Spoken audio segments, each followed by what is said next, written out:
नमस्कार, मैं हूं वंशिता शर्मा और आप देख रहे हैं दिव्य हिमाचल टीवी। पेश है आपके लिए आज का न्यूज बुलेटिन। शुरुआत करेंगे मेन हेडलाइन से।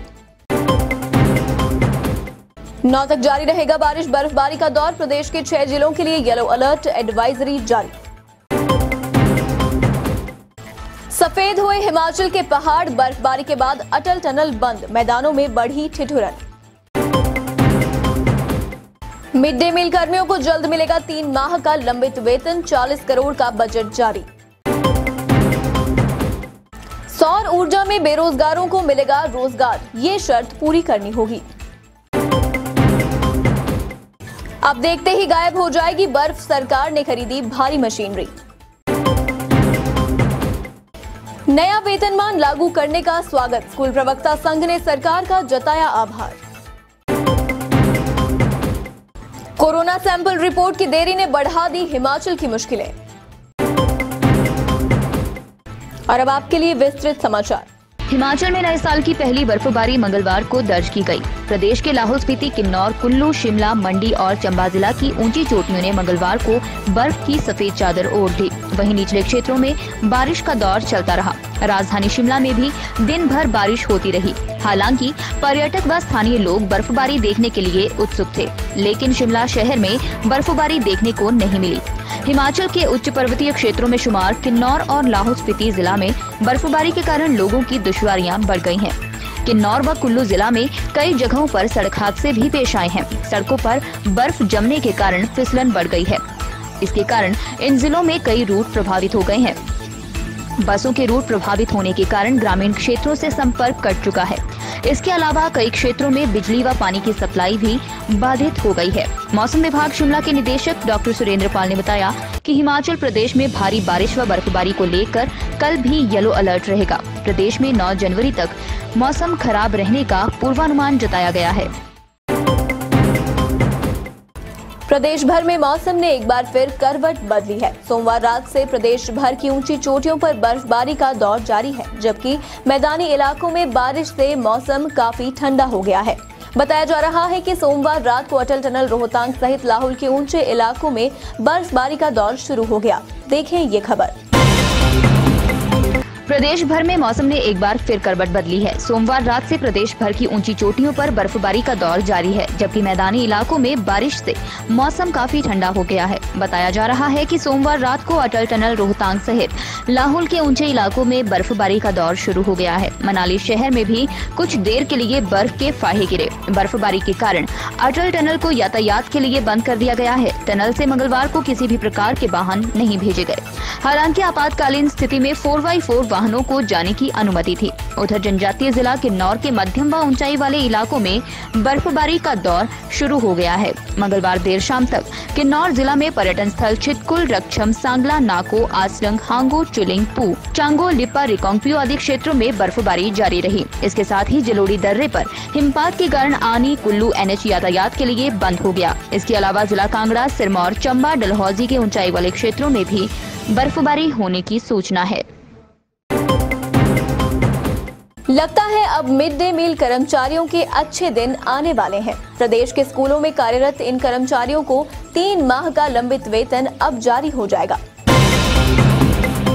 प्रदेश के स्कूलों में कार्यरत मिड डे मील कर्मियों को 3 माह का लंबित वेतन अब जारी हो जाएगा। केंद्र ने समग्र शिक्षा विभाग को 40.96 करोड़ का बजट जारी कर दिया था। इसके साथ ही इस बजट से अब मिड डे मील का राशन भी खरीद लिया जाएगा। इस बजट को राशन की खरीद, कुकिंग कॉस्ट, परिवहन व्यवस्था से लेकर मानदेय पर खर्च किया जाएगा। सरकारी स्कूलों में पढ़ने वाले छात्रों की संख्या के अनुसार ही स्कूलों को मिड डे मील बजट दिया जाता है। केंद्र की तरफ से बढ़ाए गए कुकिंग कॉस्ट, खाना बनाने की राशि प्राथमिक स्कूलों को 4.97 रुपए और उच्चतर स्कूलों में 7.45 रुपए मिलेंगे। अभी तक प्राइमरी स्कूलों में 4.48 रुपए और 6.71 रुपए के हिसाब से कुकिंग कॉस्ट का बजट जारी किया जाता था। अभी तक ये योजना मिड डे मील के तहत चलती थी। केंद्र सरकार ने इसका बजट बदलकर अब प्रधानमंत्री पोषण शक्ति निर्माण योजना नाम कर दिया है। अब बंजर पड़ी जमीन पर सौर ऊर्जा का प्लांट लगाकर रोजगार हासिल किया जा सकता है। ऊर्जा विभाग 1 मेगावाट तक की क्षमता के प्लांट आवंटित करेगा। इससे पैदा होने वाली बिजली को बेचकर बेरोजगार युवक रोजगार से जुड़ सकते हैं। कैसे संभव होगा ये, देखिए ये खबर। अब बंजर पड़ी जमीन पर सौर ऊर्जा का प्लांट लगाकर रोजगार हासिल किया जा सकता है। ऊर्जा विभाग 1 मेगावाट तक की क्षमता के प्लांट आवंटित करेगा। इससे पैदा होने वाली बिजली को बेचकर बेरोजगार युवक रोजगार से जुड़ सकते हैं।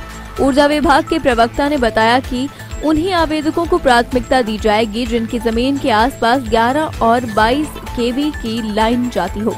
उन्होंने बताया कि इसके लिए केवल हिमाचली ही आवेदन कर सकते हैं। आवेदक को 10,000 रुपए का शुल्क जमा करवाना होगा। आवेदन ऑनलाइन किए जाएंगे।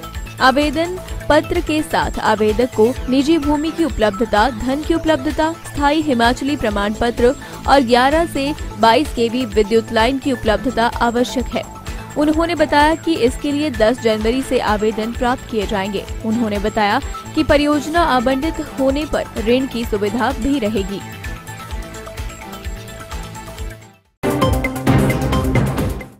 पर्वतीय क्षेत्रों में अब चुटकियों में बर्फ साफ हो जाएगी। लोक निर्माण विभाग ने प्रदेश के 3 जिलों के लिए 2,93,23,000 रुपए की 7 बॉबकैट मशीनें खरीदी हैं।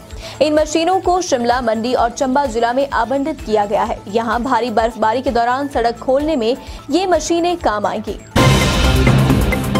पर्वतीय क्षेत्रों में अब चुटकियों में बर्फ साफ हो जाएगी। लोक निर्माण विभाग ने प्रदेश के 3 जिलों के लिए 2,93,23,000 रुपए की 7 बॉबकैट मशीनें खरीदी हैं। इन मशीनों को शिमला, मंडी और चंबा जिला में आवंटित किया गया है।